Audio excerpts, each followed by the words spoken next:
Amis des chaînes YouTube, bonsoir. Aujourd'hui, je vais faire une petite vidéo qui parle un peu d'audio pour remercier la chaîne JP Horn qui a eu la gentillesse de me mettre un lien sur ma propre chaîne et qui m'a apporté beaucoup de nouveaux abonnés. Faut être honnête, en 2 jours, là j'ai quasiment doublé mon nombre d'abonnés. Donc j'en profite pour saluer tous ces nouveaux arrivants et les remercier de s'intéresser à ce que je fais. Et en même temps, pour remercier JP Horn, lui qui aime bien l'audio et la précision, je vais vous présenter cet oscillateur. C'est un tiroir TM500 Tektronix, le SG505, qui est en fait un oscillateur avec une distorsion vraiment très faible. Le fabricant le donne, donc s'il est bien réglé, pour avoir une distorsion inférieure à 0,0008%. Donc on voit que c'est vraiment, enfin bon, on peut quasiment dire qu'il n'y en a pas. C'est vraiment très simple. C'est un générateur donc, qui couvre surtout l'ABF, il donne de 10 Hz à 100 kHz en 4 gammes. Il a la particularité d'avoir aussi un atténuateur, donc il peut sortir de plus 10 à moins 60 dBm. Et il existe avec plusieurs options de sortie. Alors bon, celui que j'ai en fait, il permet de mettre en route ou d'arrêter la sortie, et aussi en fait d'avoir une sortie flottante ou reliée à la masse.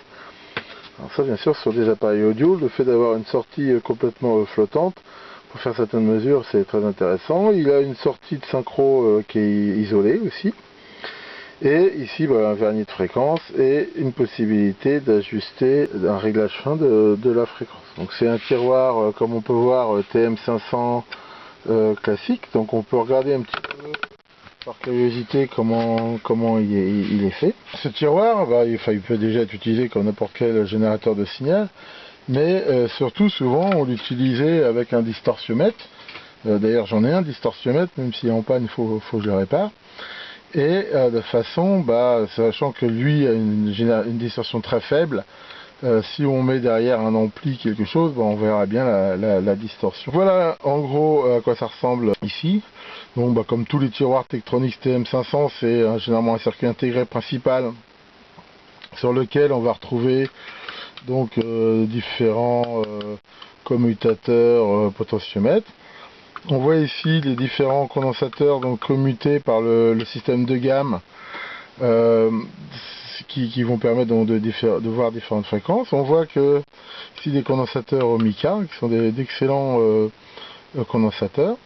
Et en même temps, pour avoir vraiment une très bonne isolation, il a son propre transfo d'isolation qui revient encore derrière les alimentations qui sont déjà isolées. L'alimentation est encore isolée de façon vraiment à avoir une isolation très bonne par rapport au châssis. Voilà le système. On voit aussi que on a ici un circuit donc céramique qui va être probablement l'atténuateur de sortie, qui est aussi quelque chose de très bonne précision. De toute façon, moins 10 à moins 60 dBm, on voit quand même que c'est un range assez gros. On va pas regarder le schéma en détail, mais enfin en gros c'est un oscillateur à déphasage, si je me rappelle bien, qui avec un contrôle automatique de gain pour avoir quelque chose de stable. Et derrière donc les différentes commutations et amplificateurs de sortie. Donc voilà ce qu'on peut dire sur cet appareil. C'est sans doute le générateur que j'ai ici qui permet d'avoir le meilleur signal. Alors bien sûr, pour qu'il ait ces caractéristiques, il faut qu'il soit bien étalonné, donc il faut aussi avoir ce qu'il faut pour le faire. Depuis que je l'ai acheté, personnellement, moi, je sais même pas si j'ai ce qu'il faut pour le réétalonner correctement. Donc depuis, il a peut-être un petit peu bougé, il est peut-être pas aussi bon que la doc. Mais enfin, je pense quand même qu'il n'a pas dû bouger dans des très fortes proportions. Je sais pas quand est-ce qu'il a été calibré la dernière fois, je vois qu'il n'y a pas de date de marque dessus.